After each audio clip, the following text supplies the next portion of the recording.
Ce matin, nous réunissons le conseil d'orientation du programme LifeTree de l'Université catholique de Lille.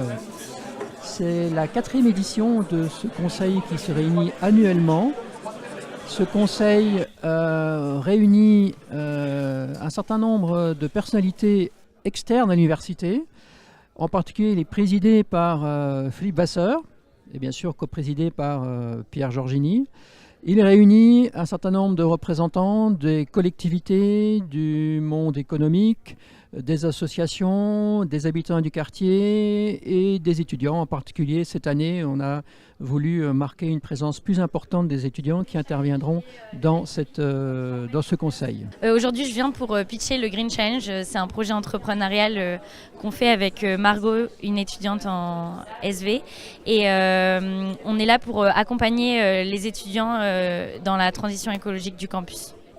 Concrètement, on veut que les étudiants ils soient acteurs et qu'ils participent au changement. Et donc, on leur lance des challenges toutes les semaines. On leur donne un fait. Il y a tant de mégots jetés par jour. Et on leur propose un défi à relever sur la semaine pour changer. Alors, avec LifeTree, nous, ce qu'on fait, c'est un accompagnement parce que le Green Challenge, l'objectif, c'est de mettre en lien tous les utilisateurs du campus, donc aussi bien l'administration que les étudiants, mais surtout les entreprises de l'extérieur qui apportent des solutions vertes. On voit avec le LifeTree les défis, les enjeux, ce qu'ils veulent mettre en place dans le campus, comme le tri par exemple. On va leur proposer les différentes solutions qui existent et on va les accompagner dans ça, on va les mettre en lien. Et ensuite, on va surtout veiller à ce que les étudiants y participent à ça et que ça ne s'arrête pas juste à l'installation de dispositifs, mais que l'étudiant il soit conscient de ce qu'il a à faire et qu'il doit participer. Dans le programme LifeTree, un des axes importants, c'est de transformer le campus de l'université en un campus zéro carbone avec des bâtiments expérimentateurs, de solutions techniques innovantes, mais aussi des dimensions sociologiques, l'implication des usagers. Le premier bâtiment démonstrateur, c'est ce bâtiment Rhizome dans lequel nous nous trouvons et nous réalisons ce 4e conseil d'orientation, qui est un démonstrateur socio-technique qui a été mis en service à la rentrée 2018.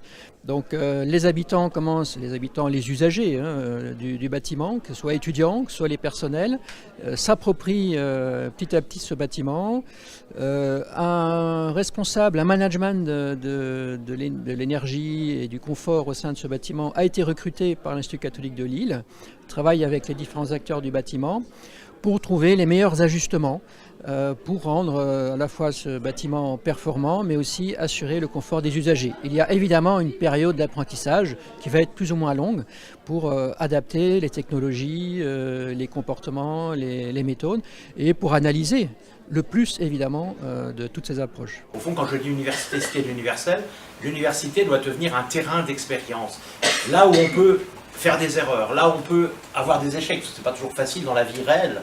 Donc un lieu d'expérience, d'expérimentation, et un lieu qui va aller mobiliser les savoirs, les connaissances, les meilleurs mondiales, ce qu'on appelle au fond la globalité de la connaissance, mais surtout, et ça c'est Stigler qui nous en apprend beaucoup là-dessus, un lieu, Stigler dit, il faut que ces lieux-là soient épistémiques. C'est-à-dire qu'à la fois on va chercher de la connaissance formelle un peu partout dans le monde, là où elle est la meilleure, mais en même temps l'espace est coproducteur de connaissances, contextualisé à l'expérience. Alors ce qui est très intéressant, c'est que c'est un projet qui est un projet universitaire au départ, donc qui doit diffuser, rayonner au sein de l'université, dans les approches en termes d'enseignement, de recherche même, mais en même temps, il y a aussi la mise en pratique à travers les bâtiments, à travers aussi la connexion qui peut exister entre les bâtiments eux-mêmes et avec le quartier. Je crois que c'est une opération très très originale qui, de mon point de vue, n'a pas beaucoup d'équivalent en France et peut-être même en Europe.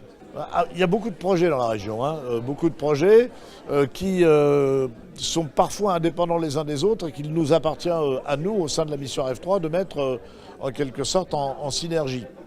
Je pense que LifeTree a un temps d'avance encore aujourd'hui et qui peut nous amener dans un cadre de réseau, de territoire, à faire en sorte qu'il y ait cet essaimage, en tout cas cette démonstration de montrer ce qu'il est possible de faire ici et peut-être de le réaliser dans d'autres lieux. À l'Université de Lille, par exemple, je sais qu'il y a déjà un certain nombre de réflexions et même de débuts de réalisation engagés. Je crois qu'il peut y avoir, de ce point de vue-là, des échanges qui soient des échanges fructueux. Mon deuxième mandat s'appelait Osons l'espérance, s'il y en avait un troisième, et ça serait Osons la joie, parce que je crois que finalement c'est ça qu'on est en tête. Parce que la joie, elle est produite quand? La joie, on discute avec les étudiants, la joie, c'est pas l'excitation, c'est pas le bonheur, c'est pas... La joie, c'est le sentiment qu'on est dans le bien agir, en fonction de sa conception du beau, du juste et du bien. Or aujourd'hui, les étudiants sont en crise de joie, parce que c'est plus très facile aujourd'hui de dire ce que c'est que le bien agir.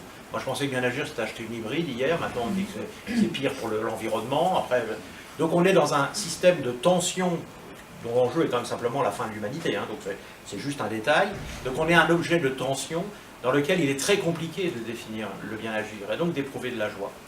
Eh bien, ce que j'espère, ce que je crois que nous sommes en train de faire, c'est de donner de l'espérance, pas de l'espoir, de l'espérance, dans le sens qu'on pourrait être une université de la joie, c'est-à-dire d'un terrain d'expérience qui permet à ces jeunes et à tous, à chacune d'entre nous, de dire oui, ben on avance sur le bien agir.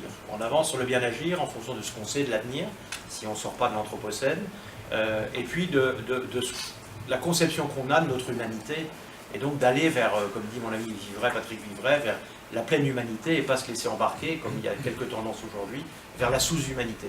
Et donc pour ça, il faut revenir à la nappe phréatique de ce qui fonde notre processus d'humanisation. Et ça, quand on est capable de l'agir, pas seulement de le penser, de l'agir, je vous assure, ça donne de la joie.